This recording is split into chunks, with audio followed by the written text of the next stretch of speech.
Okay. We seem to be jumping around a lot, but we need to go back and forth to get all these dishes done at the same time. Next up, we have some acorn squash. Acorn squash are wonderful this time of year. I've sliced the acorn squash open. I've taken out the seeds with a spoon, and I've placed them, two halves,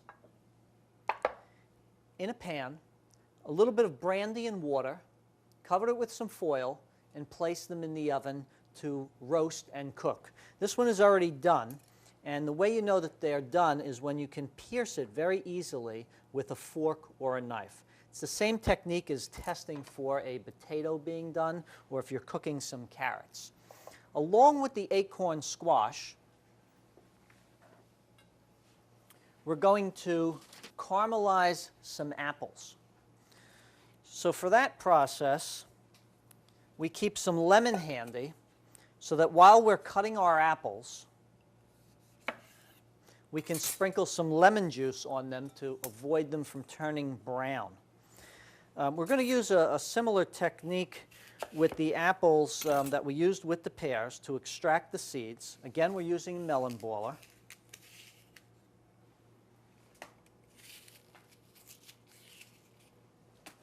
We just take out all of those seeds, both sides.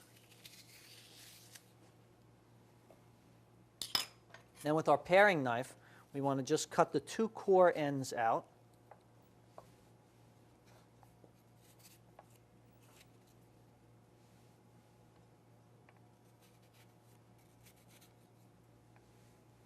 And then we're going to slice the apple up. You can skin the apples if you like, but I'm a little bit more of a naturalist, and I like to leave things in more of their natural state sometimes. I like the little bit of a rustic appearance and rustic texture and flavor in my foods. So I oftentimes make soups that normally folks would strain, and instead I leave all of the ingredients in so that I can really taste the texture of everything. We're going to heat up a saute pan.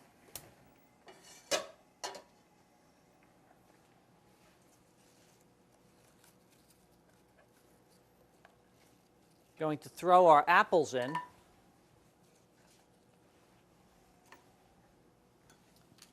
With some sugar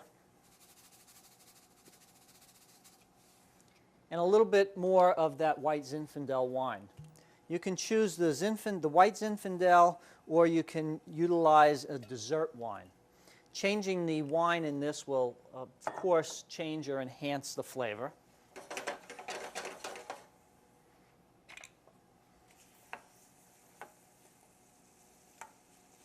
Since we just did one apple here, and we put it right in the pan, I didn't have to put any of the lemon juice on.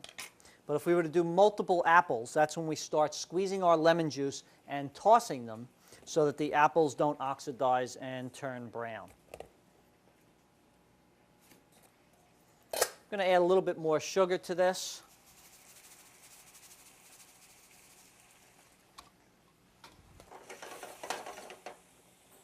We'll lower our heat,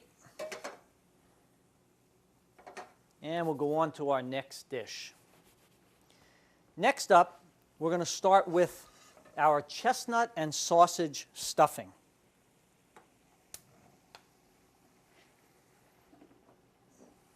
Going to heat our brazier pan and add a tiny bit of oil to that. And then we're going to add some sausage that we've removed from the casing.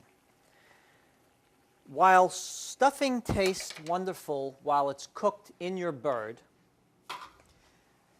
I don't necessarily like to cook the stuffing in the chicken or the turkey, because you need to really overcook the bird to allow the stuffing to be safe to eat. Because as you cook your turkey or your chicken, you'll start to have juices that will run down into the stuffing.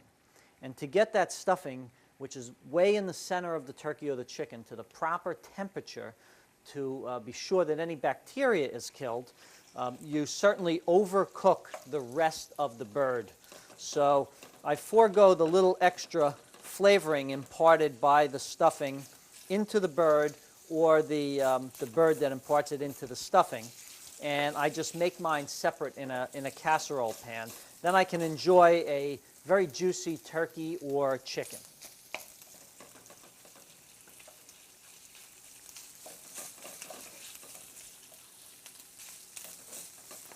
As we start to get this sausage chopped up as we're sauteing it, our cranberries are simmering wonderfully, and our apples are starting to caramelize. So I'm going to lower those heats down a little bit.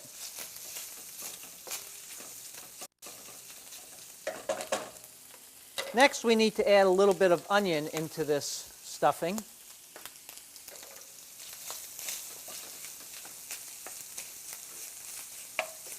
And again, you want to just try and chop up that stuffing a little bit with your spoon or your spatula, just so you don't have pieces that are too large. You want them small enough to all be bite-sized.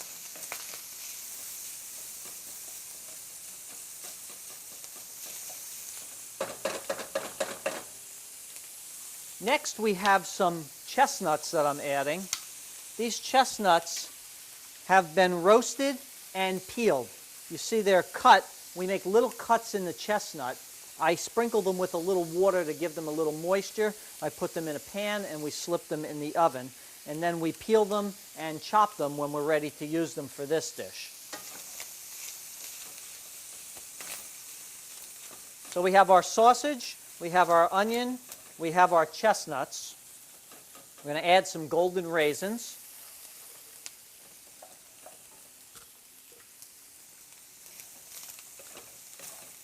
Now that our sausage meat looks like it's just about ready, I'm going to add our stuffing mix, which this is just some store-bought stuffing, an unseasoned variety. I have a little bit of grated cheese we're adding in. Of course, I season with salt and pepper for everything along the way.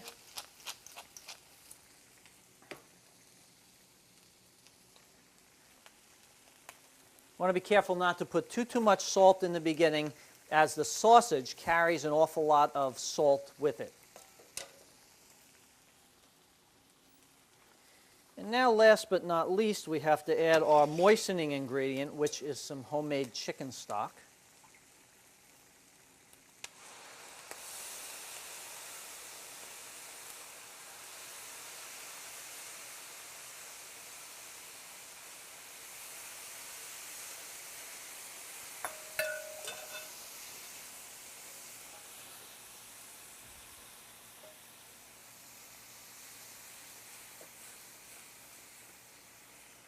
Just want to mix all this up.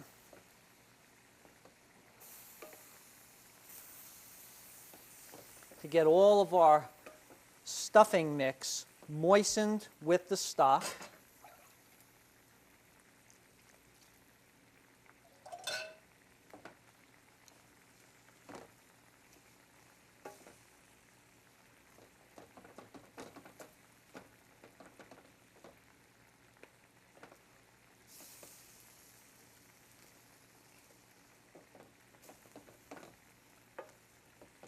Okay, this is looking nice and moist.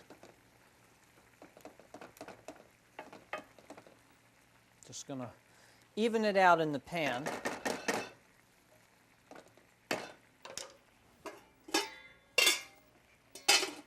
Put our lid, and I'm going to slip this pan right into our oven.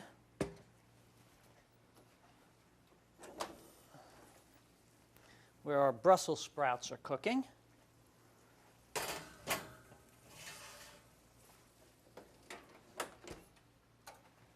This is great. I'm going to move our apples to the rear burner so that we can utilize this front burner with something else. So we do have one more dish to go, and that is our pistachio rice pilaf. Again, I'm starting with a small brazier pan, adding a little bit of olive oil.